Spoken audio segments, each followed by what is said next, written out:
এই শাকিল, দেখ দেখ কত সুন্দর রমণী। একে তো কোনোদিন দেখিনি। এই মাল কোথায় থেকে উৎপন্ন হলো রে? দেখেন, আমার কাছে চেষ্টা করবেন না, আমি কিন্তু চিৎকার করবো। কর চিৎকার, দেখি তো কোন বাপ বাঁচায়। এই ধরো কে? ছাড় আমাকে, ছাড়। এই ছেড়ে দাও কে? না ছাড়বে না, কি করবি তুই? দেখ শাকিল, তুই প্রধানের ছেলেগুলি যা খুশি তাই করবি, সেটা কিন্তু আমি হতে দেবো না। ভালোভাবে বলছি মেয়েটাকে ছেড়ে দে।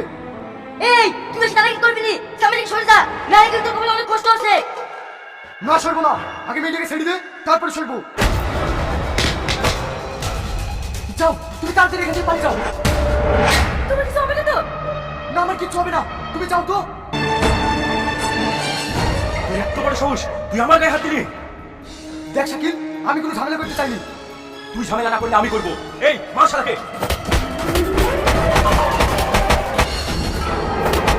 থাক, শালাকে আর মারতে হবে না। চল গ্রামে নিয়ে চল। আমাদের গ্রামের ছেলে হয়ে তুই একটা মেয়ের হাত ধরে কেনেছিস? ছি, আমার ভাবতেও ঘৃণা লাগছে। প্রধান সাহেব, আপনি বিশ্বাস করেন আমি কোনো মেয়ের হাত ধরে টানিনি, আপনার ছেলে হাত ধরে টেনেছে। আবার মিথ্যা কথা, আমার ছেলের নামে দুর্নাম করছিস। তোমার কি হয়েছে? তোমাকে কে বললো? কি হবে আবার? ওর তো তখন ছেলে রাস্তায় একটা মেয়ের হাত ধরে টান করছিল। না চাচা, আপনি আমাকে খারাপ ভেবছেন, আমি ওই মেয়েটার হাত ধরে টানিনি। তুই তো মেয়ের ইজ্জত নেওয়ার চেষ্টা করছিলি, আর এখন ভালো থাকছি না। ঠিক আছে, আমি তোমাকে এত ভালোবাসি, এত বিশ্বাস করি, আর তোমার ভালোবাসা এই প্রতিদান দিলাম।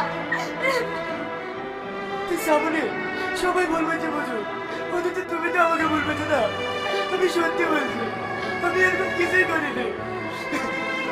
ক্ষমতা করে নুন মুখে না বুঝতে করবে না, আমি তোমার জীবনে ক্ষমা করবো না।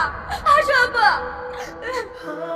তুই সামনে আমার পথে চলে সামনে, আমি কিচ্ছু করিনি, তুমি আমাকে ছেড়ে যেও না।